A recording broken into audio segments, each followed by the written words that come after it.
आज के इस लेक्चर में चैप्टर नंबर 3 लेक्चर नंबर 10 में हम लोग डिस्कस करेंगे Newton laws of motion. Newton के Newton laws of motion.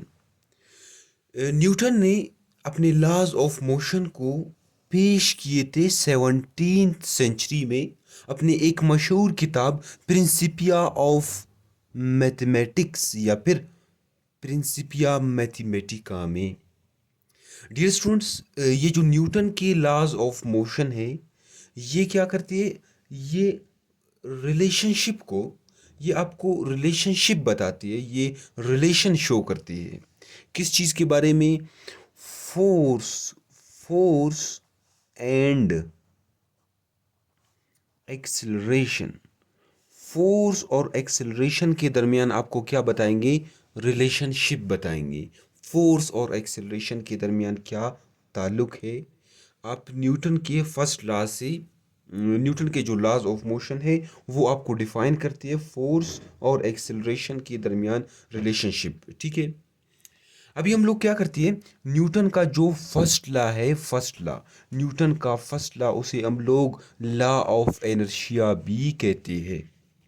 Newton अपने फर्स्ट लॉ ऑफ मोशन में कहता है अगर कोई ऑब्जेक्ट, कोई बॉडी रेस्ट में है तो वो ऑब्जेक्ट, वो बॉडी रेस्ट में ही रहेगा। अगर कोई ऑब्जेक्ट, कोई बॉडी मोशन में है वो यूनिफॉर्म मोशन से मूव करता जाएगा उस वक्त तक जब तक कि उस पर कोई एक्सटर्नल फोर्स अप्लाई ना हो। समझ गए स्टूडेंट्स? कह रहा है कि an object at rest remains at rest. कोई भी ऑब्जेक्ट अगर रेस्ट में है तो वो रेस्ट में ही रहेगा। अभी जो फर्स्ट पार्ट है, जो फर्स्ट लॉ ऑफ मोशन का जो फर्स्ट पार्ट है, उसके एग्जांपल्स तो हमारे पास बहुत सारे हैं। अभी टेबल के ऊपर एक किताब रखा हुआ है, भाई वो किताब रखा हुआ है, वो रेस्ट की हालत में है तो वो रेस्ट की हालत में ही रहेगा। ये देखो, ये पेन इधर रखा हुआ है, ये पेन इधर रेस्ट में है तो ये पेन इधर ही रहेगा। ठीक है, तो सेकंड, जो सेकंड पार्ट का एग्जांपल को समझने की कोशिश करते हैं, कह रहा है कि and an object in motion remains in uniform motion. क्या? Uniform motion unless acted upon by an external force. उस वक्त तक जब तक इसके ऊपर कोई एक्सटर्नल फोर्स अप्लाई ना हो। समझ गए? डियर स्टूडेंट्स, समझने की कोशिश करती है। सेकंड पार्ट का मैं आपको एक एग्जांपल देना चाहता हूँ। ठीक है, सेकंड पार्ट का एक एग्जांपल देना चाहता हूँ। ठीक है, अच्छा,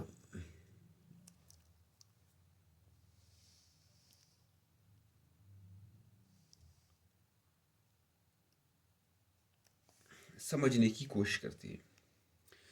डियर स्टूडेंट्स, आप फर्ज कर ले ये मेरे पास एक ऑब्जेक्ट है, ये मेरे पास, हमारे पास एक बॉडी है। ये क्या कर रहा है? ये बॉडी डाउनवर्ड की जानिब, नीचे की जानिब फॉल हो रहा है, नीचे की जानिब क्या कर रहा है? गिर रहा है, नीचे की जानिब फॉल हो रहा है, डाउनवर्ड की जानिब गिर रहा है। ठीक है, इस पॉइंट पर इसकी वेलोसिटी, इस पॉइंट पर इसकी वेलोसिटी हम लोग फर्ज करते हैं 5 मीटर पर सेकंड।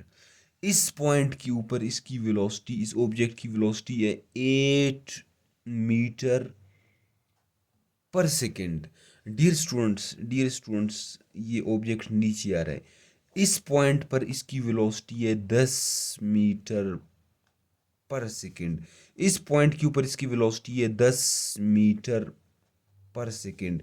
इस पॉइंट के ऊपर इसकी वेलोसिटी है 10 मीटर पर सेकंड। समझ गए डियर स्टूडेंट्स? ये एक ऑब्जेक्ट था, ये एक बॉडी था, ये डाउनवर्ड की जानिब गिर रहा था, नीचे की जानिब गिर रहा था। ठीक है डियर स्टूडेंट्स, शुरू में इसका वेलोसिटी क्या करता है? 5 मीटर पर सेकेंड। रेस्ट से स्टार्ट हुआ था ना, इधर जीरो था, फिर नीचे 5 मीटर पर सेकेंड, फिर 8 मीटर पर सेकेंड, फिर 10 मीटर पर सेकेंड, 10 मीटर पर सेकेंड, 10 मीटर पर सेकेंड। फर्ज कर लो, फर्ज कर लो जब ये ऑब्जेक्ट नीचे आ रहा, तो नीचे आ रहा था ना, तो इसके ऊपर एक फोर्स अप्लाई हो रहा था, फोर्स, वो वेट था। फर्ज कर लो 5 मीटर, 5 न्यूटन, वेट कितना था, 5 न्यूटन।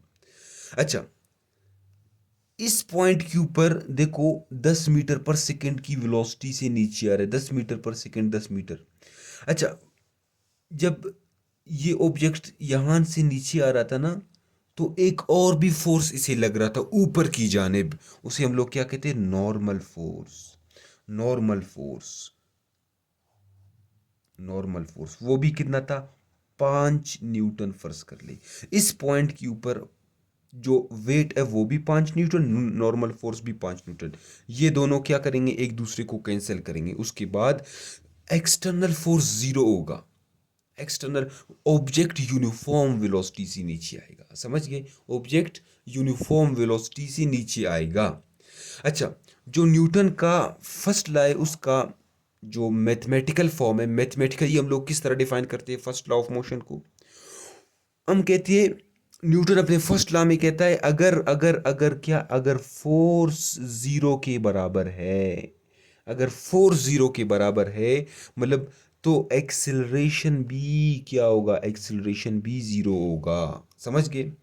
अभी देखो, अगर एक ऑब्जेक्ट रेस्ट की हालत में है तो उसके ऊपर फोर्स जीरो होगा, तो लाजमी बात है एक्सेलरेशन भी जीरो होगा। अभी ये ऑब्जेक्ट यूनिफॉर्म वेलोसिटी से मूव कर रहे हैं, देखो यहाँ पर यूनिफॉर्म वेलोसिटी से, यूनिफॉर्म वेलोसिटी से, तो ये जो वेट ये अपवर्ड फोर्स को कैंसिल कर लेगा, तो फोर्स क्या होगा, जीरो होगा। जब फोर्स जीरो होगा तो यूनिफॉर्म वेलोसिटी से ऑब्जेक्ट मूव करता हुआ नीचे आएगा। यहां तक समझ गए या नहीं। न्यूटन का जो फर्स्ट लॉ है, न्यूटन में फर्स्ट लॉ में क्या कहता है, न्यूटन फर्स्ट लॉ में ये कहता है, अगर अगर फोर्स जीरो होगा तो एक्सिलरेशन भी जीरो के बराबर होगा। अच्छा, जो न्यूटन का भी सेकंड लॉ है उसे हम लोग समझने की कोशिश करते हैं। अभी हम लोग समझने की कोशिश करेंगे second law of motion. Second law of motion को हम लोग लॉ ऑफ एक्सिलरेशन भी कहते हैं। जो न्यूटन का सेकंड लॉ ऑफ मोशन है उसे हम लोग लॉ ऑफ एक्सिलरेशन भी कहते हैं। न्यूटन अपने फर्स्ट लॉ में कह रहा था, अगर फोर्स जीरो तो एक्सिलरेशन भी जीरो। अगर एक ऑब्जेक्ट के ऊपर क्या फोर्स अप्लाई नहीं करेंगे तो उसमें एक्सिलरेशन भी प्रोड्यूस नहीं होगा, न्यूटन अपने फर्स्ट लॉ ऑफ मोशन में कहता है। न्यूटन अपने सेकंड लॉ ऑफ मोशन में कहता है, अगर आप फोर्स अप्लाई करेंगे एक ऑब्जेक्ट के ऊपर, एक बॉडी के ऊपर अगर आप फोर्स अप्लाई करेंगे तो उसमें एक्सिलरेशन भी पैदा होगा। अगर आप ज़्यादा फोर्स अप्लाई करेंगे तो ज़्यादा एक्सिलरेशन पैदा होगा। अगर कम फोर्स अप्लाई करेंगे तो कम एक्सिलरेशन पैदा होगा। यहाँ तक समझ गए। तो दो छोटे छोटे टर्म्स है जो न्यूटन के सेकंड लॉ में यूज़ होंगे, उन्हें समझने की कोशिश करती है। ठीक है, न्यूटन अपने सेकंड लॉ में क्या कहता है, अगर आप फोर्स अप्लाई करेंगे तो एक्सिलरेशन प्रोड्यूस होगा। ठीक है, अभी देख लो, समझने की कोशिश करते हैं। दो टर्म्स है, एक ये वाला, इसे हम लोग क्या कहते हैं, इसे कहती है डायरेक्टली प्रोपोर्शनल का sign, DIRECTLY, directly, PROPORTIONAL, directly proportional. इस डायरेक्टली प्रोपोर्शनल से क्या मुराद है, मैं कहता हूं कि x is directly proportional to y, मतलब x को जब आप बढ़ाएंगे तो y भी बढ़ेगा। जब x में क्या करेंगे, जब आप x को इंक्रीज करेंगे, जब x में चेंज आएगा, x इंक्रीज करेगा तो y भी क्या करेगा, इंक्रीज करेगा। इसे हम लोग कहते हैं डायरेक्ट रिलेशन।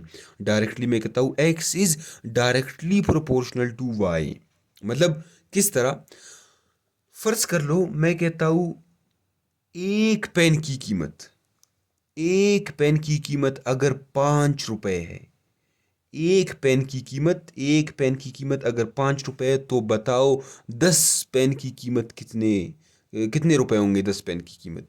तो आप कहोगे 50। अगर एक पेन की कीमत 5 रुपए तो 10 पेनों की कीमत 50 रुपए होंगी। देखो डायरेक्टली प्रोपोर्शनल है ना।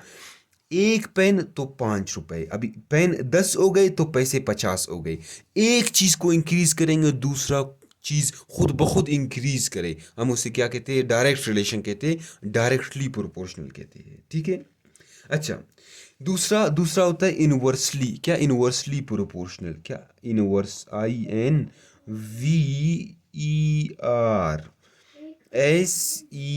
Inversely proportional. ओ, इनवर्सली प्रोपोर्शनल, इनवर्सली प्रोपोर्शनल। अच्छा, इनवर्सली प्रोपोर्शनल का मतलब क्या है? एक चीज को आप क्या करेंगे? इंक्रीज करेंगे, दूसरा चीज क्या होगा? डिक्रीज करेगा। मैं कहता हूं x is inversely proportional to 1/y, मतलब इस फॉर्म में लिखती है, 1 की फॉर्म में लिखती है। अभी अगर एक्स को आप क्या करेंगे? इंक्रीज करेंगे तो वाई क्या करेगा? डिक्रीज करेगा, कम होगा। इसे हम लोग क्या कहते हैं? इनवर्सली प्रोपोर्शनल कहते हैं। एक और बात आपके जहन में होना चाहिए, वो बात ये है, जब आप ये प्रोपोर्शनलिटी का साइन को क्या करते हैं? रिमूव करते हैं। जब आप इस प्रोपोर्शनलिटी का साइन को रिमूव करते हैं, इसकी जगह आप क्या लगाते हैं? इक्वल टू और CONST कांस्टेंट पुट करते हैं, इक्वल टू कांस्टेंट। ये पुट करना कितना ज़रूरी है समझाने की कोशिश करता हूँ। मैं आपसे कहता हूँ कि 8 मतलब 8 इज डायरेक्टली प्रोपोर्शनल टू 4। ठीक है। अभी ये प्रोपोर्शनलिटी का साइन को मैं क्या कर लेता हूँ? रिमूव कर लेता हूँ। प्रोपोर्शनलिटी का साइन को रिमूव कर लेता हूँ। मैं इधर लिखता हूँ 8 इज इक्वल टू, इधर कोई कांस्टेंट भी पुट करूंगा, फर्ज करो मैं के लिख लेता हूँ इनटू 4। अभी मैं के का वैल्यू फाइंड आउट कर लेता हूँ। के का वैल्यू, अभी के का वैल्यू किस तरह फाइंड आउट करेंगे? अभी देखो मैं इधर क्या लिख लेता हूँ, मैं इधर लिखता हूँ 8 इज इक्वल टू के इंटू 4। मुझे के को फाइंड आउट करना है तो क्या करूंगा? के को अकेला करूंगा। 4 इधर मल्टीप्लाई हो रहा है, इधर क्या हो जाएगा? डिवाइड हो जाएगा, इधर डिवाइड हो जाएगा। तो क्या होगा? 8 डिवाइडेड बाई 4। ठीक है। इधर के, अभी 4 एकम 4, 4 2 8। के किस चीज के बराबर है? 2 के बराबर है। तो के किस चीज के बराबर है? 2 के बराबर है। के 2 के बराबर है। मैं क्या कर लेता हूँ? के की जगह 2 पुट कर लेता हूँ। तो आप देख लो 8 इज इक्वल टू, अगर के की जगह 2 पुट करूंगा तो इधर क्या आएगा? 2 आएगा, इधर क्या आएगा? 4 आएगा। 4 एकम 4, 4 2 8। देखो 8 बराबर 8, दोनों बराबर हो गए या नहीं? दोनों बराबर हो गए। तो जब भी आप प्रोपोर्शनलिटी का साइन को रिमूव करेंगे, इसकी जगह इक्वल टू और कांस्टेंट लाजमी पुट करना है आपने।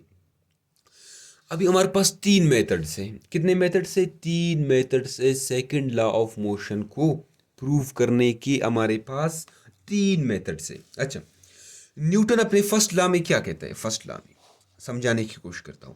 न्यूटन अपने फर्स्ट लॉ ऑफ मोशन में कहता है अगर अगर अगर अगर अगर फोर्स अप्लाई नहीं करेंगे, फोर्स जीरो के बराबर, तो एक्सिलरेशन भी जीरो के बराबर। न्यूटन अपने सेकंड लॉ ऑफ मोशन में कहता है अगर आप फोर्स अप्लाई करेंगे, क्या? अगर आप फोर्स अप्लाई करेंगे एक ऑब्जेक्ट के ऊपर, एक बॉडी के ऊपर, क्या करेंगे? अगर आप फोर्स अप्लाई करेंगे तो उसमें क्या होगा? एक्सिलरेशन प्रोड्यूस होगा। अच्छा, जितना ज्यादा आप फोर्स अप्लाई करेंगे उतना ही ज्यादा एक्सिलरेशन पैदा होगा। जितना ज्यादा फोर्स अप्लाई करेंगे उतना ही ज्यादा क्या होगा? एक्सिलरेशन पैदा होगा। मतलब force is directly proportional to acceleration, या फिर आप कह सकते हैं कि acceleration is directly proportional to force.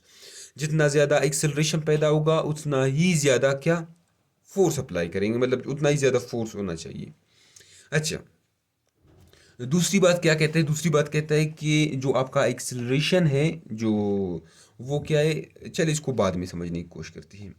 अच्छा, ये देखो ये स्टेटमेंट में भी ये लिखा हुआ है, कह रहा है कि the acceleration of a body is directly proportional to the force applied and inversely proportional to its mass.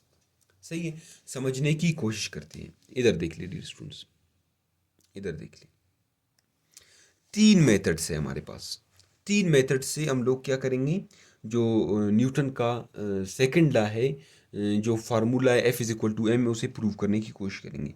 First method first कर ले ये मेरे पास क्या है, ये मेरे पास क्या है, एक ऑब्जेक्ट है, एक बॉडी है। इसका मास कितना है, मास इस ऑब्जेक्ट इस बॉडी का मास है 10 kg, 10 kg है। ठीक है, मेरे पास एक और ऑब्जेक्ट है, एक और बॉडी है, इसका भी मास कितना है, 10 kg है। ठीक है, मास कितना है, इसका भी 10 kg है, इसका भी 10 kg है। ठीक है, दोनों का मास 10 kg है। मैं क्या कर लेता हूँ, इस ऑब्जेक्ट इस बॉडी के ऊपर फोर्स अप्लाई करता हूँ। कितना, 5 न्यूटन। 5 न्यूटन फोर्स अप्लाई कर लेता हूँ इस ऑब्जेक्ट के ऊपर, इस बॉडी के ऊपर मैं फोर्स अप्लाई करता हूँ कितना, 10 न्यूटन। 10 न्यूटन। बताओ, इस ऑब्जेक्ट में बॉडी में एक्सेलरेशन ज्यादा प्रोड्यूस होगा या फिर इस ऑब्जेक्ट में इस बॉडी में एक्सेलरेशन ज्यादा प्रोड्यूस होगा? देखो, force is directly proportional to acceleration. अगर ज्यादा फोर्स अप्लाई करेंगे तो ज्यादा एक्सेलरेशन प्रोड्यूस होगा, कम फोर्स अप्लाई करेंगे तो कम एक्सेलरेशन प्रोड्यूस होगा। देखो, 10 न्यूटन तो ज्यादा फोर्स है, इस ऑब्जेक्ट में इस बॉडी में क्या होगा, ज्यादा एक्सेलरेशन प्रोड्यूस होगा। ठीक है, हम सबको पता है न्यूटन अपने सेकंड लॉ में क्या कहता है, वो कहता है कि force is directly proportional to acceleration. अगर आप फोर्स अप्लाई करेंगे तो एक्सेलरेशन प्रोड्यूस होगा, ज़्यादा फोर्स अप्लाई करेंगे तो ज़्यादा एक्सेलरेशन प्रोड्यूस होगा। मुझे बताओ प्रोपोर्शनलिटी का साइन को हम लोग रिमूव करते हैं, इसकी जगह क्या लगाते हैं, equal to constant.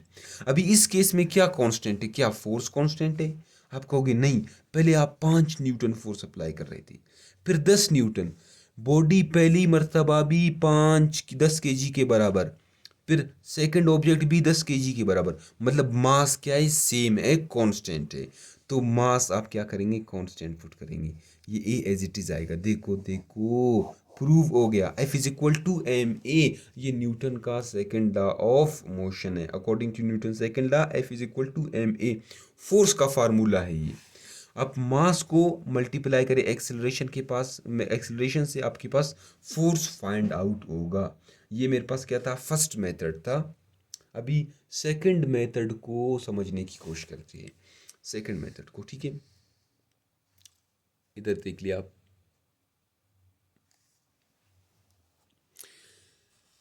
Second method दूसरा। अभी आप क्या कर ले, फर्ज कर ले ये मेरे पास क्या है, ये मेरे पास एक ऑब्जेक्ट है, मतलब एक बॉडी है, इसका मास कितना है, 10 kg है। इस ऑब्जेक्ट इस बॉडी का जो मास है वो 10 kg है। यहां तक समझ गए? अच्छा, ये मेरे पास एक और ऑब्जेक्ट है, एक और बॉडी है, इस बॉडी का जो मास है वो है 20 kg।